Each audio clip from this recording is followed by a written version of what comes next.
Hey guys, welcome back to the layout. A recent release was the Bowser SD40-2, and we have one here in Canadian Pacific to take a look at. MSRP $299.95. This is CP Rail version. Now this is number 5729 and it's equipped with DCC and ESU Loc sound. So let's take a look at what you get for an MSRP of $299.95 starting right now. Alright, here we have the locomotive plastic outer case. This hasn't been unboxed before, so this is the first time I'm unboxing this. Got the green Bowser Executive Line box, locomotive itself, lubrication info on one sheet, and DCC decoder information all on one sheet. So that looks like about it for documentation. So we will play with some functions. I don't see anything that indicates what functions. Oh, here we go. It's stuck behind the plastic there. It's kind of static cling to that. There's the ESU Loc sound quick start guide. Shows some functions, tech data, volume control CVs, other CV references. So there you have it. I was going to be flying blind today, but I'm glad that was just stuck to the back. Now you got the locomotive itself right here, and I always forget this about Bowser. We got a couple screws that we need to unscrew, so let's get that done. Alright, I've backed these screws out. That should release the loco. Not quite yet. A couple more turns here. There we go. There's the locomotive. Wanted that on film in case any parts went flying or anything you could see, but everything's nice and still attached to the locomotive. So let's go ahead and change angles, take a closer look. Before we get started on the locomotive, I found a little bag of parts that was tucked in under the styrofoam on the hard plastic interior casing. This is basically add-on re-railers, spare knuckle holders, square sand filler hatches, and a radio antenna, all separate parts that you can apply on your own. So we're in position to cover some detail. I will list some, not all, of the detail on this locomotive. So let's get started here. We'll start on the front with the bottom. You've got the MU hoses hanging down, metal coupler cut lever that actually rotates there, low mounted ditch lights. You've got the plastic stanchions and handrails, MU stand, separately applied grabs and headlight, sand filler hatch, grabs on the nose, golden color bell. You've got the classification lights up there, which we'll be testing later, number boards, windshield wipers with the windshield, interior detail, all one color, safety tread on the walkways. You've got the stairs. Going along the side here, you've got some nice truck detail, and you've got the cab number along the side, safety tread, stanchions are plastic, or perhaps, yeah, plastic. I'm making sure they weren't metal because they were pretty rigid. You've got lift rings, exhaust, you've got dynamic brake fans, you've got a winterization hatch and the radiator fans, rear mounted horn, antenna, radiator fan grill area in the back here. Nice separately compartmentalized area here with nice depth to it with the hatches on the compartments. Let's take a close look at the truck detail. See some chain detail there. A little hard to pick up because that black is just being ate up by my camera here. So I've got some extra light to show you the detail, including that chain detail. Really nice for this locomotive. So I'm gonna go ahead and start turning it around here. Got the fuel tank detail, obviously. Rear, you've got more of the same, coupler cut lever, metal coupler, stanchions, plastic handrails, safety chain, separately applied grabs, rear light here. Get a nice view of the roof here, winterization hatch. Going around to this side, more of the same detail there. So pretty nice detail on the locomotive in general. Looks nice. Appears to be well done. Let's get into operation. Alright, I have track power applied. To start up these ESU locomotives, you need to turn the sound on, which is F8.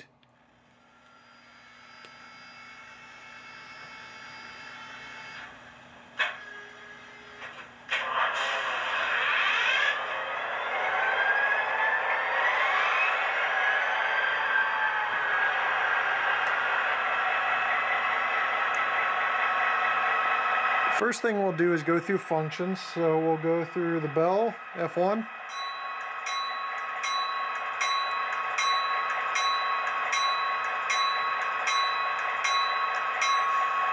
And ESU just nails that. That's so crisp without any tinny sound or anything that just would sound toy-like. It really sounds good. Probably the best bell I've heard to date.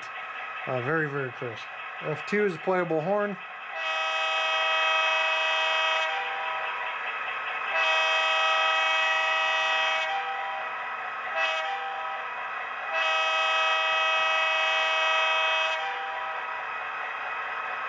Now the horn actually sounds like it's coming from the back end where the horn is positioned. I don't know if that's intentional or just the speaker placement.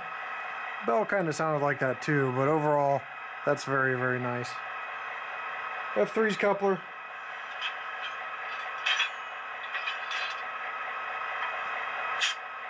F4 dynamic brake.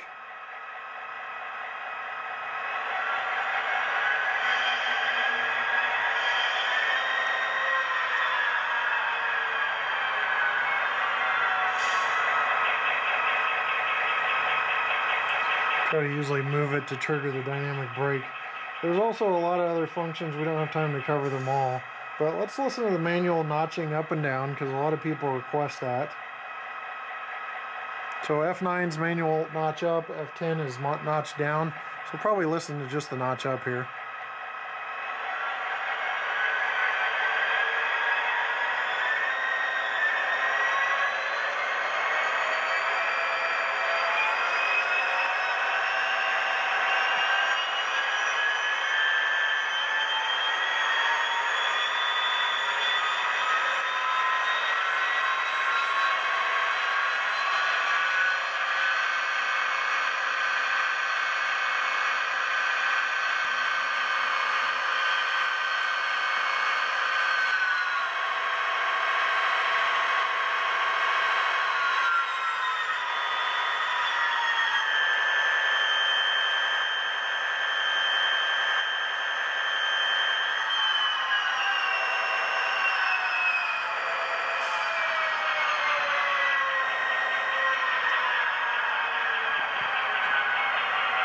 There we go. So there's a lot of other functions, but now let's get into lighting, which is also covered in functions. First I need to dim the room lights so we can see this next piece. So you have your regular F0, which handles the headlight and the number boards in this case. So you see that, nice LED, nicely done. Backlit number boards look natural, they're not glaring through anywhere. So very nice brightness level, I would say, for those lights. Well, let's go ahead and turn those off so we can focus more on what's really rare about this model, which is the class lights. Now you have white, green, and red, and each press of F5 will change the color. So let's go with F5 once. There's white. Again, there's green, and you see how the white fades out and the green fades in. That's really nicely done. And then the last one is going to be red. Just superb. Then they fade out. But let's take a closer look. Alright, we're all zoomed in now one more time. F5, white, green, and red. At F0, I got the headlight on with that, and the number board lights off, white, green, and red. Very, very cool. Very unique. I think the very first time I've seen this in an HO scale model where the class lights had three separate abilities on 3 separate lighting areas, which is prototypical for this SD40-2, but overall it's nice that they were able to capture that feature because it does take quite a bit of electronics work to do so.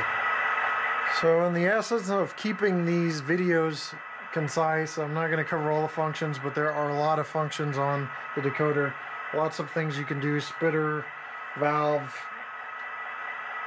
radiator, handbrake wheel, handbrake ratchet, the whole 9. Sanding valve, short air let off, compressor, fast spitter valve. But right now we're going to take a look at speed steps. If you guys don't know, I use an MRC Prodigy wireless system. Actually, it's a Prodigy Elite, but I've got a wireless connection for it. So I set it to 128 speed steps. Realistically, it only goes to 126. But the thing we want to do is go ahead and go to 1 speed step. So I'm going to put the headlight on here.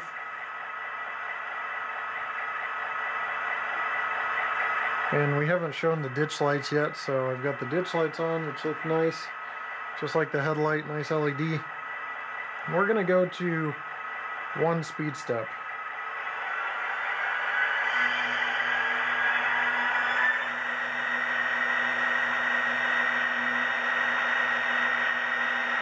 So it's crawling along at 1 speed step. Nice control with that ESU DCC controller. A little bit of lurch, but not much. 2 speed steps. 3. All the lurch is definitely gone now. Keep in mind this locomotive hasn't been broken in either, so whether it actually has any lurch at all at 1 speed step, it hasn't gone through the break-in process. 4 speed steps. 5. 6. 7. 8. 9. And 10. I'm going to go ahead and go into reverse here. We'll start off at 1 and just check reverse. 1, we'll jump to 5. Jump to 7. We'll jump to 10 since you didn't get a full frame of that. So slow speed is obviously the key. There's no real reason to test high speed because we know these things can all fly like our toy trains when we were children. But overall, very, very good speed control with the ESU. Just a tiny bit of lurch that could easily be removed in the break-in process. Well guys, that's going to do it for the Bowser SD40-2 review. A pretty impressive locomotive, nice detail. ESU is packed in there with nice sound and nice decoder control. Overall, I couldn't really expect anything better. The MSRP of $299.95, you've got to keep in mind, is also going to deviate a little bit if you buy a brick and mortar hobby shop or online retailer. You should be able to get some discounts out there. But overall, pretty impressed with the locomotive, detail-wise, sound-wise, and operation-wise. So I'll leave you guys with a run-by of this SD40-2 on my layout. Thanks for watching. We'll see you next time right here on my channel. Take care.